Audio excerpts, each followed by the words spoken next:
It's time for the Formula 2 Championship to get up and running. 67 days ago was the last time we were in action back at Baku. And now we're in for a duel in the desert. Just 2 rounds remain in the championship. Exactly who will be champion in Abu Dhabi in a week's time? Well, welcome up to the commentary box as we're getting ready for the first qualifying action of the 2025 Qatar Grand Prix weekend. I'm Joshua Birch, alongside me in the commentary box is Omi and Wes. And if you were watching the end of free practice for Formula 1, you would have seen a package get delivered. This was that package. We are now a lip mic team. I'm using a Coles 4104 lip mic. It's taking a bit of getting used to, and, well, Omi is planning to kill me. Welcome back, Omi. You will have one of these soon, I do promise you that. How are you doing, mate? You've got about 60 seconds before we go on, or actually 10 seconds. How are you doing? You doing well? Yes, I'm doing well. Apologies in advance if this person forgets to put his mic up to his mouth to talk. Yeah, it's going to be quite difficult. Anyway, let's get into it and join qualifying.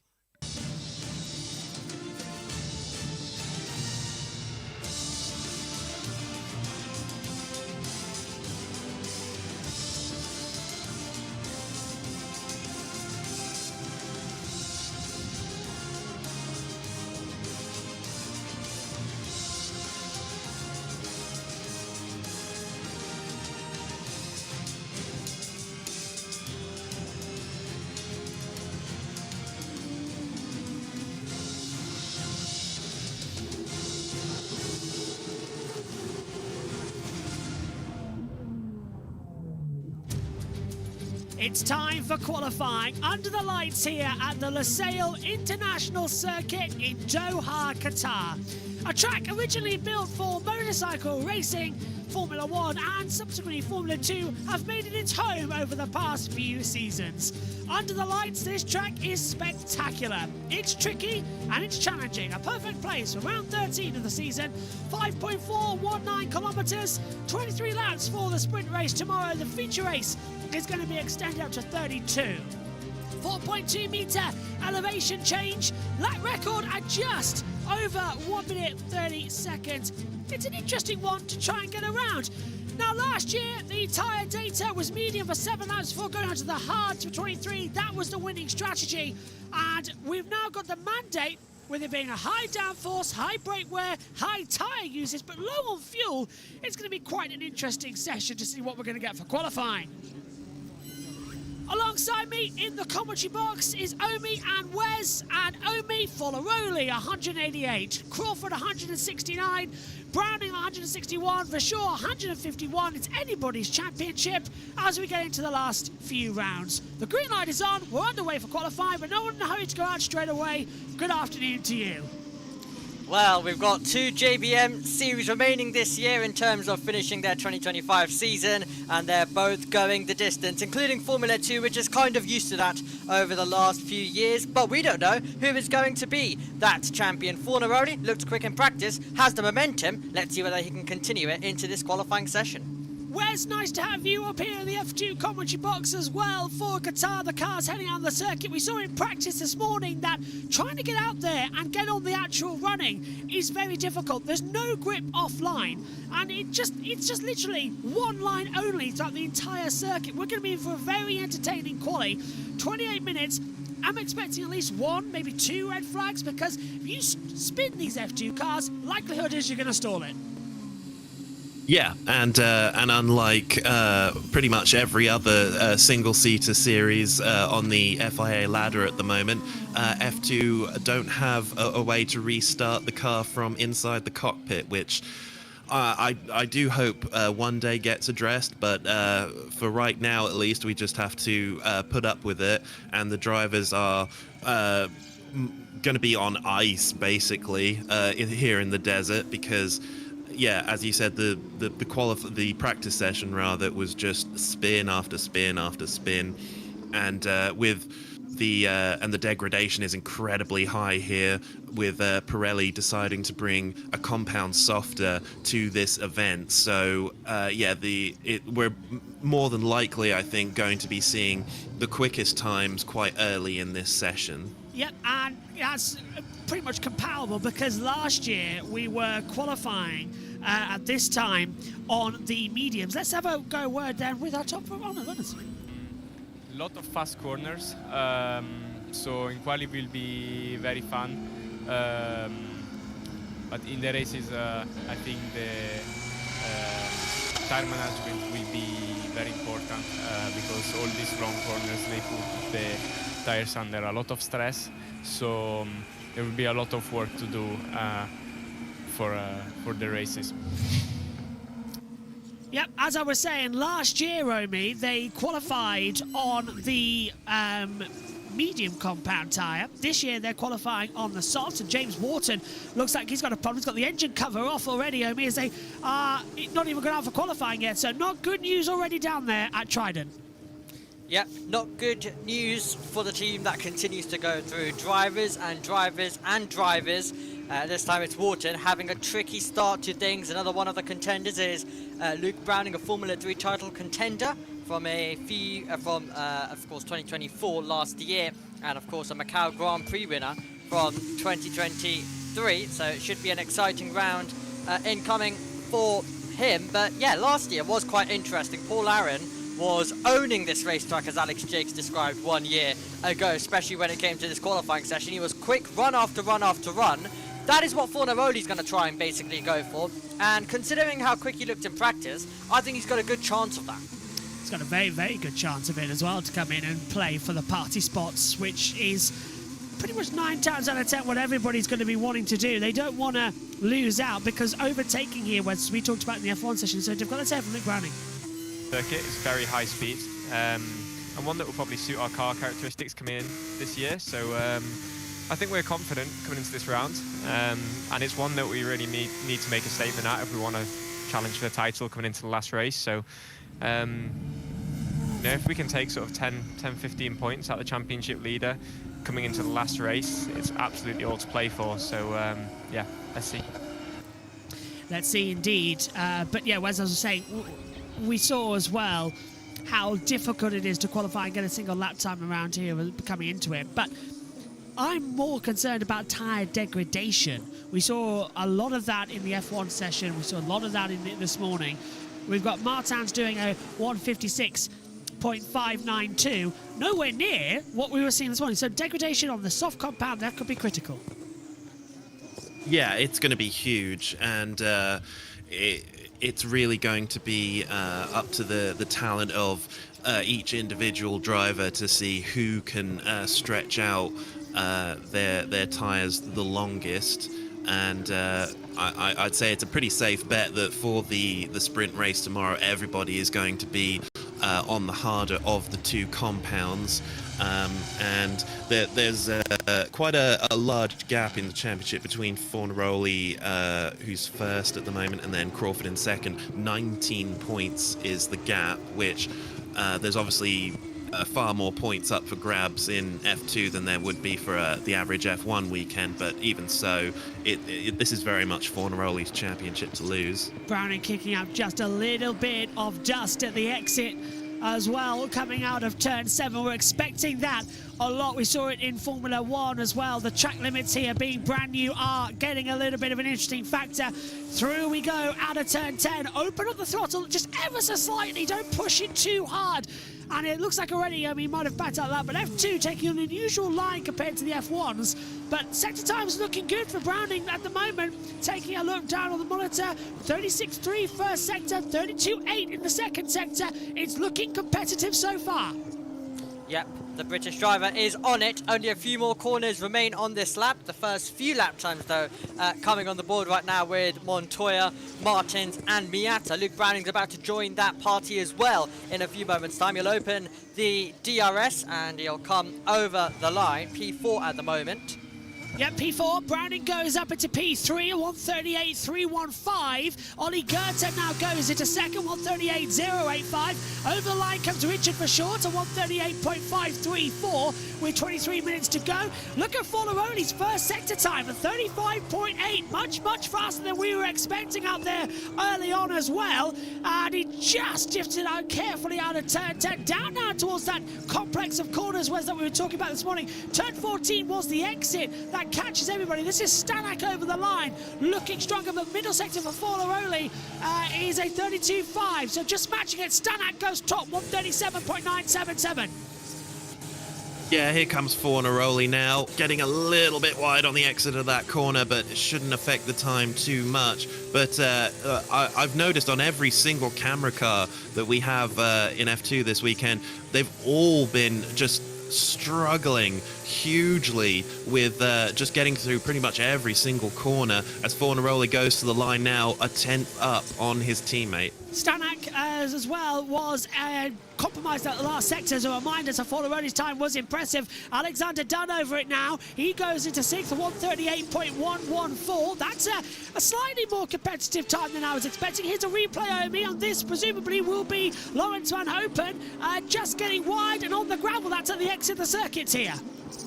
We mentioned plenty of excursions off the road in practice. They continue in qualifying. For Miney as well, he was another driver who was going slightly deep at the fourth turn of the circuit, where of course we had a big moment last year in the sprint race where Isaac had just spun around and it was him spinning out of second place that day 1 year ago. But right now on this day we still are pushing on. Sebastian Montoya top the timing boards for a few moments before we had the top three come over the line. Let's see whether he can get back there again. He's attacking turn number one. Yeah, it's a long double triple turn one as well to come in on the right hand and now flick it into the left. Just keep up the accelerator, then push back down to see what you can get hold of through the kink of 3 and 4. Try and hold it in together as well. Just lightly tap the brakes. Let the momentum of the car turn you through the corner and just lift on. Look how much he's having to fight. He's holding in with fourth gear, controlling the oversteer, down to the first wheel braking zone, down turn 6. It mirrors turn 10. And Amy, the one great thing about this circuit is many parts of the track are very largely the same. They sort of mirror each other throughout. How different, how they just sort of mirror. It's like a giant M, this circuit. Yeah, it's left and right, flat out pushing in these Formula 2 cars. Lots of time for it to all get outwards throughout so many different parts of the circuit. It means there's so much time to gain. And Wes, we saw this morning how much time can be gained when on a faster lap time run in the FG practice session. Montoya already up as he comes around turn 14, and he's losing it. Massive oversteer and just holds it. Now that is what we were expecting, Wes, as well. The rear stepping out at the worst possible time because we're out in the middle of the desert and it is still a bit windy. Yeah, I guarantee that will not be the last time we see something like that, and not everybody will be able to save it quite the way that Montoya was able to. Props to him for continuing on as he crosses the line now and does not improve on his current 5th place. I was just looking back to the pole position time last year, which was Paul Aaron on a 1 minute 35.1. Compare that to the fastest time in practice by Forneroli, which was a 38.6, and you could get an idea of just how much the cars are struggling out there. Ollie Goethe now takes provisionally P1 on a 137.370. Richard Verschoor goes into second, 137.499 as well. So the times are slightly changing for the pair of them as they come back through. On board with Roman Stanek, though, Omi. Fastest ball in the middle sector, 32.2. Crawford's in there, but his teammate as well for Stanek Forneroli. He's fastest at the moment on a 35.5 first sector over the line, Stanek, and it goes faster, 137.189. Yeah, very, very good stuff from Roman Stanek, but the issue he's got is he's got Crawford and Forneroli going even quicker in behind. Bennett's improved up to 5th position. Expect some replays. We had a car wide out of turn number 14 across the gravel. Here's going to be Jack Crawford, keeps it in to the final corner. Let's see what he does on this lap. Over the line for Jack Crawford, and it is only second fastest. He can't get him over the line from Stanek. Alex, and that's what's happened there with Joshua Durskin. Moves up into 4th. Forneroli does go faster, 136.996. Here comes Dunn, next time over. Anything from the timing line want to tell us? Over now, 11th fastest. He was so slow there, Wes. Yeah, he was. Yeah, and that's not the pace we've seen from Dunn recently. Let's have a look at a replay. Oh, and that's the moment from Montoya there, and it looks even more impressive from the off-board shot. But he was completely opposite lock there, and even had to take his hands off the wheel there. Impressive stuff. Oh, and this was a complete 360 from. Well, I can't tell you that is for this angle, Omi. It's Dino Beganovic. Yeah. Ferrari Academy driver Dino Beganovic spinning off and off and off. He had some prowess around the circuit. Great double overtake, or at least an attempt to double overtake 1 year ago. But the Invicta is looking rapid. They are looking quick at the moment. And you know, Stanek's been very quick across the season as well. The unfortunate thing has been in this closing part of the season, before we got to Baku, Dirksen's had his lap time deleted. But one of the big things that Stanek has had to do, especially in Budapest, is play a bit of the team game. So even if he takes pole and Forneroli's second, just because Forneroli's the championship leader, Stanek will need to help. So unfortunately, the chance of him being able to get things like wins are extremely low. Track limit to turn 15, so that's just the penultimate corner where Wes this morning we saw many of the F1 drivers going wide, Nico Hulkenberg to boot, and as we said at the time that is going to be a factor to watch out for. One ball with Victor Martins now, and this is what I mean, no power steering in Formula 2 cars, but they're all having to fight it so much, and it's tricky to keep a hold of out there. And look at Goethe up by 5,000 in the first sector. Yeah. Yeah, really impressive.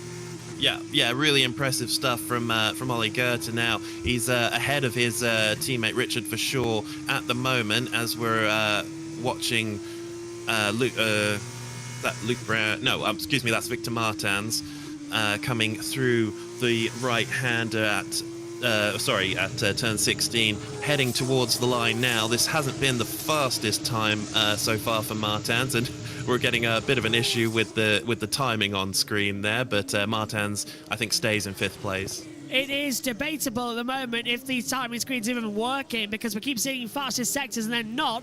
As diving into the pit lane now comes, that's Kushmani. But yeah, Omi, this is just a bit of a guessing game as to who's fastest and who's not at the moment in the timing screens. Yeah, it is. It is, because there's so many different drivers improving. Talking about improving, there goes Goethe. Front row for him. So Goethe goes to the front row. Not the same that can be said about his teammate Richard Verschoor. He is P6 at the moment. Lindblad's gone into 10th as well for Campos. But yeah, good lap from Goethe, but not able to gain those 800ths of a second to improve and go that little bit quicker. Yep, still got to find some time. Here's Rafael Villa-Gomez. First sector looking okay at a 35.7. Second sector 32.4. A little bit wide at the exit of turn 15. Just trying to hold it back through into the last corner. And I think he's going to box. He does indeed. So Wes, not many people wanting to make better lap times out here at the moment. And I don't really blame them, because it's a type of circuit where you just got to get it right first off, haven't you? And it's so tricky as Forneroli comes over the line, presumably to go, 73 thousandths of a second down. So he did not find as much delta time as he wanted to, Wes. Yeah, you really do get the best out of the tyres after, you know, the first push lap, and maybe if you're lucky the second one. But yeah, it's very, very tricky for the drivers out there, as I think we're about to see with Fornaroli getting off the track. And actually, it's impressive he was only 0.07 of a second slower on that lap, despite the off. And Richard Verschoor doing something similar for MP Motorsport. Omi, that's two drivers then doing it at two different parts of the track. Fornaroli's fast at the moment, but that was the exit of turn 5. Not usually a place you see going too wrong, because of course you've got the slow 4. It's usually exit 4 into 5, not exit 5 you see cars going wide. Yeah, absolutely. It's usually the case, usually the way. Plenty of challenge for these drivers out there on the circuit, and they are definitely having one of their trickier qualifying sessions that they will have in this 2025 season. Walton still hasn't been able to get out that 21st and 22nd for the Trident team. Not looking good, is it? Not looking good one bit for them, as it has been the case across this entire season as well. But we've had a lap time deleted come in for Shields just on screen, but Fornaroli going to stand at Crawford Martin's top 5. Looking like an interesting qualifying so far, but I'm going to be interested to see what happens in the final 14 minutes. We're going to expect the track to evolve quite a bit. Let's take a look at the full Delta times then on your monitor as the track goes silent. Shields coming in, so is Leonardo Fornaroli. So the track quietens down, and a brand new set of soft compounds will be going on shortly. As Omi said, it's an interesting top 5. Let's hear from Bogdanovich. It's a bit different from the other parts of this year, that coming into a Formula 2 round, and I actually have some experience of last year, so it feels great to look back at last year, especially because we had a great result and a great weekend straight away in F2. So yeah, looking back, experience and just looking at notes from last year helps quite a lot coming to a track like this that not everybody on the grid knows. Anyone else get distracted by the fly on his mic shield there? It's quite. He was moving around in the wrong time zone. So yeah, that was quite something. Still, yeah, go on, Wayne. Yeah, I mean, I could definitely get distracted by messages. Apologies, Rez, for that earlier on. But I wonder, yeah. can I ask why we've got this? How much have you actually looked at the track monitor rather than my lip mic? Because I've been looking. We've got the camera up in the box. I've just been looking down all the time. It's a distracting sight. It is. So I'm focused on you, I'm focused on Wes, and I'm focused on this, and then I got a message. So if you combine all of them at once, it can mean that you talk when you're not meant to. It is, yeah. We'll get into the swing of things. This is literally the first time I've used a proper Coles lip mic, and I've used a handheld mic before though, with a similar mechanism. I made my own about 2012, 13 and 14. I used a handheld mic, but I have not used one properly since 2015 in the MotoGP days. So this is taking some getting used to, holding a microphone back up, because ever since then I've used a headset, and it feels weird not having this microphone down and talking to it like this and having to hold one very close to me. It'll take some getting used to. Right, out of the pit lane, Richard Verschoor stuck behind one of the, I think that's the dams in front of him. I can't tell because we haven't got a driver truck in F2. But it looked like Wes as well that Verschoor wants to get a hurry up, because track position's key here, because it's a single lane and it's tricky to overtake, so every qualifying position counts. Yeah, it certainly does, and this run of push laps are going to be more important than most, particularly because of the horrendous degradation we're seeing, but also, of course, because of the championship situation. Some drivers are, quite a few drivers are mathematically in contention, but realistically, it's just the first 3 of Fornaroli, Crawford and Browning. It's the whole year. I think that's why we are still in the fight. We definitely had some difficult moments, mainly in the rain and my part in Monza, but we've always been competitive, and I also don't see a reason why we wouldn't be now. And I think actually the last 2 rounds are very good for us, very strong for our car, and I'm just really looking forward to take on the fight, and I feel like we are still all very motivated to win the title. Even though we are a bit far, nothing is impossible. Megan's walked into the commentary box and she hasn't left now, so I can corner her for a second. But that's because she's made me not leave. you've come in thinking it's the shootout, correct? Yes. But it's not. Correct. So it's you've got 45 more minutes to have to be in. Well, technically an hour. I'd rather not do it. I've only had an hour and a half sleep. Could you please hold this microphone because I think it looks hilarious.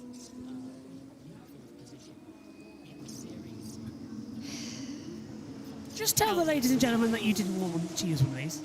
I didn't want to use one of these. I still don't. How does it feel using one? Awkward for me. Awkward for me! Thank you, Megan. You can go now. Yeah, I could barely hear you. You stick to your headset. I'll see you in 45 minutes. This is peak content which no one asked for, by the way. Hello, JT in the background. I can hear him talking. Hello. We'll see you later on, Megs. How are you doing, JT? I'm good, you? Very good, very good, very good. Lindblad has been noted for driving unnecessarily slowly, Omi. So that looks like a penalty coming through. Typical of Megan, by the way. But actually, she is running on only like 2 hours sleep. And she thought it was time for the shootout. She's an hour early. Lovely. Lovely, lovely. But yes, could be a bit of trouble for Mr. Lindblad. No trouble for Aaron, though. He's enjoying himself watching on to everything that's going on. Wharton's finally out there on the circuit and locking up the tyres in the process. It's one way to generate heat into them, isn't it? Right, out we go once more. Here is James Wharton. No time set on the board after the entire rear of the car was off at the start of the session. I think as well, Omi, that this is going to be a tasty end with 8 minutes to go. 2-3 more laps maximum. Oh, and he's locking up still, coming through the back half of the circuit. We don't have to touch the brakes. Well, interesting stuff for him. Meanwhile, Luke Browning, one of the contenders for the title, both high-techs actually, finding themselves 17th and 18th. Now, Browning needs to, of course, get up there for his championship hopes. He sits P3 in the points battle, as we mentioned coming into this broadcast as well. Sorry, I'm just being distracted by JT saying, I'm looking forward to you commentating on a 24-hour race with a lip mic. I'm not going to do that. NASCAR and endurance races, I'm using my headset. I'm not holding this up for 24 hours. I think I would honestly, my arm would cramp at some point. I'm still getting used to it now. Browning on a lap time then. Wes coming into the middle sections. He's 2 tenths down at the moment on Forlaroli on those brand new tyres. And I've got a feeling this might just be the way it goes. You're not going to improve on the overall time because there's nothing out there to be found. Yeah, that's true, and high-tech seemingly not able to convert the pace they showed in the practice session. They, of course, were second for Bogdanovic and fourth for Browning. At the moment, they're right down the back, having a terrible old time just in front of the AIXs and the Tridents. But yeah, this seems to be an improvement on Browning. He's just a couple of tenths slower than Fornaroli's time at the moment, so this will likely put him... Whoa. Oh no, he's gone off, and yeah, Luke Browning there. That'll send him tumbling down the field quite a bit now, but it should still be an improvement. Crawford's got the middle sector of 32.1, so he still might find something. Despite Browning being off at the moment, what's he got in his first lap time? Over the line, it's fourth fastest. Timings keep going. I'll have to look at my timer monitor. It's a 1:37.263 over the line. Dino Bogdanovic at 1:36.821. Jack Crawford next over the line, and he only goes fourth fastest, 1:37.172. He lost a lot of time, Omi, in that last sector. Over the line comes Richard Forshaw, 8th at the moment, and goes into 7th position, 1:37.331. And Forlaroli still has that first sector time in an improvement. That is going to be something to keep an eye out on. Danger Man has gone down to second place, but going quickest of all, as you mentioned, through the opening part of the lap. He is a driver with control. He's a driver going nearly 6 tenths quicker through that middle sector. Absolutely rapid stuff from Leonardo Fornaroli. You can tell he's fighting for the championship. You can tell he's trying to secure it and put one hand on it. He's making his way down towards the final corner. This could be an absolutely mega lap to take it out of the reaches of everyone else. Pole position still gets a point. Remember, over the line comes Leonardo Forlaroli. Is it provisionally pole position? Yes, it is, by a stunning half a second. Oli Goethe goes into second position, 136.530. Gabriel Mini into P5. Here comes Alexander Dunn. He goes up to fourth with the fastest third sector time. Victor Martins next up as he comes out of the last corner. Has he got something to find out there? Little bit wide of the exit, over the line. Miata goes 13th, Martins up to 5th, but Forlaroli, Wes, what a lap time. He's 136.307. Yeah, that is a real statement of intent for the Italian driver. He was stunningly fast in practice. As we see a replay now, this is that's Martin, I should say, running very wide on the exit of 15. And that's Kushmini, yeah. Miney going wide as well. Very wide, and that's not the first time this weekend that he's done that. But yeah, going back to Fornaroli, real statement of intent. Omi mentioned that he's already pretty much got one hand on the championship. He's got a pretty sizable gap of 19 points in the championship, and this is only going to psychologically give him a boost in that. So great stuff. Omi, this is gonna get very tasty. It will. It's definitely heating up to it, but one man who absolutely needs to go quicker is Luke Browning. He's P12 on the leaderboard. The driver directly ahead is Jack Crawford. They are right now outside of reverse grid range. If they want to try and fight for this title, well, it all starts here. They need to get on with it, and they need to improve in the final runs of this session that will be coming up. As it stands, by the way, it would be a Prema, reverse grid pole position and a front row lockout for tomorrow's race.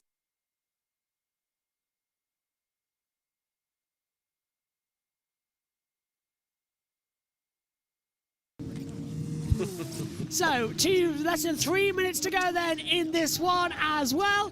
Forlaroli is on top, 136.307 from Stanak, Goethe, Beganovic, Turtskin, all looking super strong at the moment. It is. They are all looking quite quick indeed as well, Wes. It definitely looks like that the drivers are just using this lap as a bit more of a build one, and then they can give it a final push. Yeah, we might have already seen the best lap times of everyone so far with the horrible degradation we're seeing so far this weekend. I don't see anybody lighting up the timing screens at the moment. Well, with the exception of Fornaroli, who's just done a very quick first sector, and that pops up on screen right now. So hopefully the director will switch to him. But he's already got a 2/10 gap to his teammate, who's currently in second place. So yeah, Fornaroli not ready to rest on his laurels just yet. Does a bit of an average second sector though, so let's see if he can keep it up. Looking good at the moment. Come on, what's that first sector? Montoya could move up inside the top 10. Forlaroli's down in the middle sector on his personal best time. Villa Gomez up into fourth. Here comes Solov, amazingly up in the order. Wow. Over the line then, Montoya. Then we get Forlaroli not improving. He does actually 136.155. Look at Oli Goethe! Where did that come from? Fastest third sector. Browning's had a lap time deleted as Alexander Dunn goes up to third.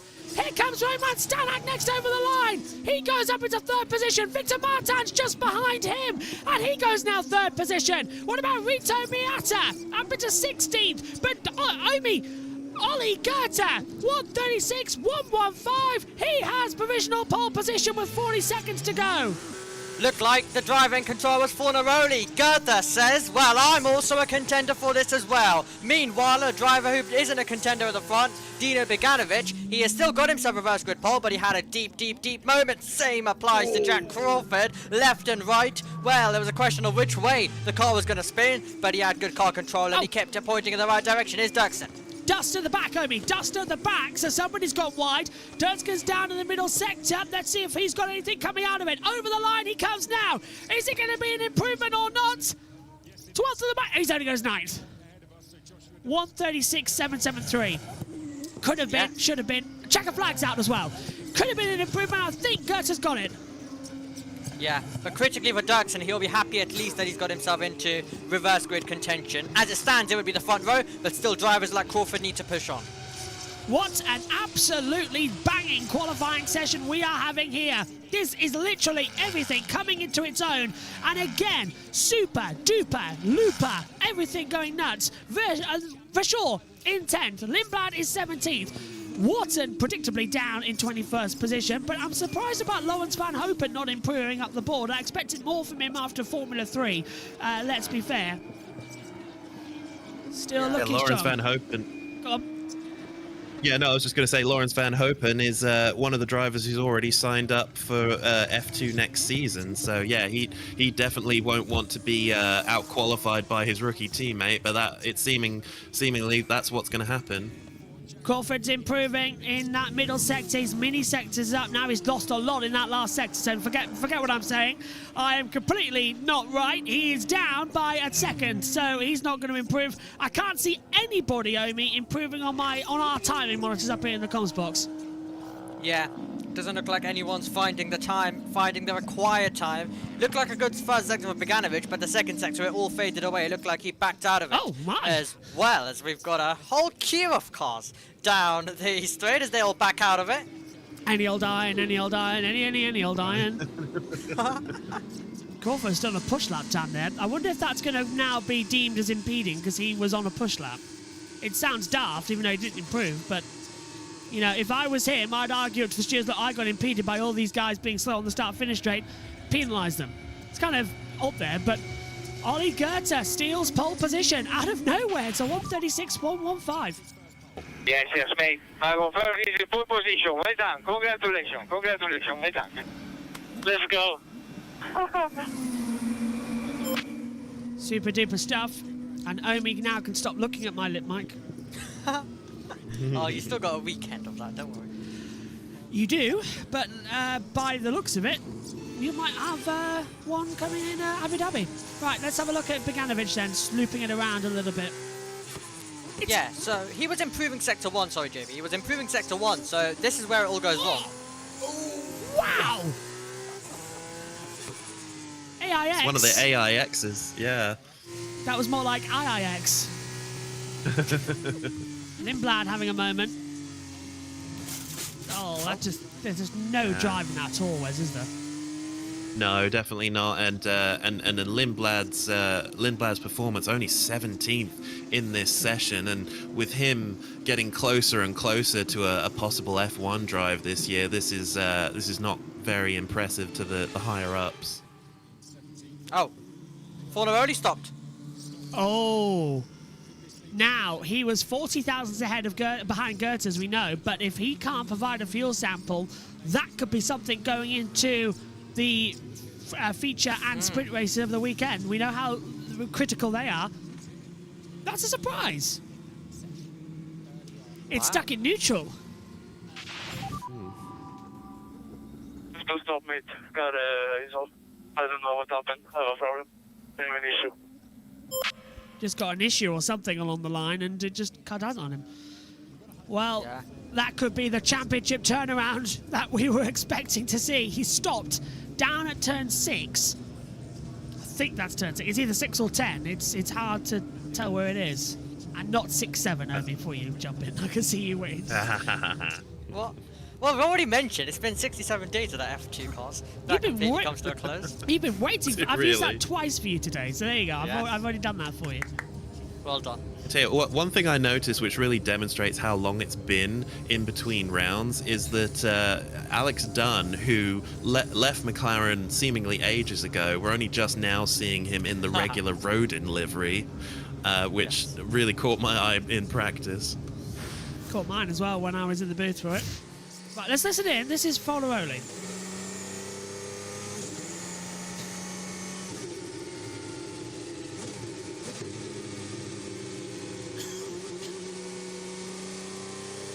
Gearbox.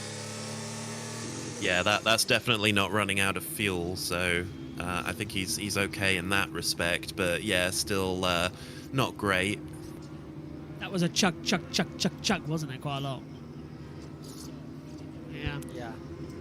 I mean, Browning and Crawford, they're both outside the top 10. They would hope for a twist like Fornaroli being at the back, but I don't think it is. I don't think it is quite this time. That specific scenario taking place. But yeah, I think similar to F1, considering how Fornaroli's running, we need a bit of a twist, like a McLaren disqualification that we saw in Formula 1, but something in Formula 2's version. It certainly shaped up the Formula 1 Championship. It could certainly shape up the Formula 2 Championship coming into it as well. What we could see this weekend as we get ready for the sprint race tomorrow. As he said, 23 laps ahead of us. Anything can happen in Formula 2, and it's been a case in point with what's happened with Leonardo Fornaroli. Track falls silent as we get set for the F1 sprint shootout.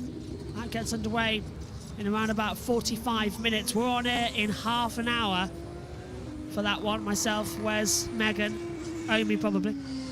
Around JT will be back for it as well. But here's the results in qualifying. Omi, take it away. Well, here we go. Our penultimate qualification session of the season, and Oliver Goethe claims pole position. Leonardo Fornaroli, second place, and Victor Martins, a good P3 for him. Roman Stanek puts 2 Invictors in the top 4, and Alex Dunn finds himself in P5. Sebastian Montoya in 6th, the lead Prema driver. Great debut performance for Nicola Solov in P7. Villa Gomez is in 8th, and then it is Dirksen and Vishor who will provisionally share the front row for tomorrow's sprint race. Dino Beganovic is in 11th, and then Martinius Stenshorn in 12th.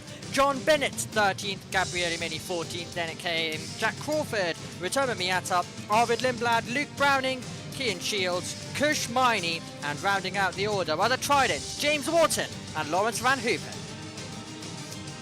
Stunning qualifying for Formula 2 here at the Losail International Circuit. Let's get final thoughts then from our commentary team up here in the booth. Wes, what do you make of it? I mean, Fornaroli's championship rivals seem to be making it very easy for him. Not being in the top 10, they're not going to be much in evidence. So in the races, unless something catastrophic happens for Fornaroli. So yeah, he seems to be pretty clear up at the front. Amy? Well, might be going one way this title battle, but it's Formula 2. It's taken twists and turns, and tomorrow and Sunday this weekend could produce exactly that. It could do exactly that. My thanks to you both for being up here in the booth for it. Next up, it is the F1 Sprint Shootout. That's coming up shortly. But it's Ollie Goethe on pole position for the feature race on Sunday as well. And Richard Vishor gets it for tomorrow. It's going to be quite an entertaining run. You can join myself, Wes and Omi for all the action. Next up, it's F1. We'll see you soon. Take care. Bye-bye.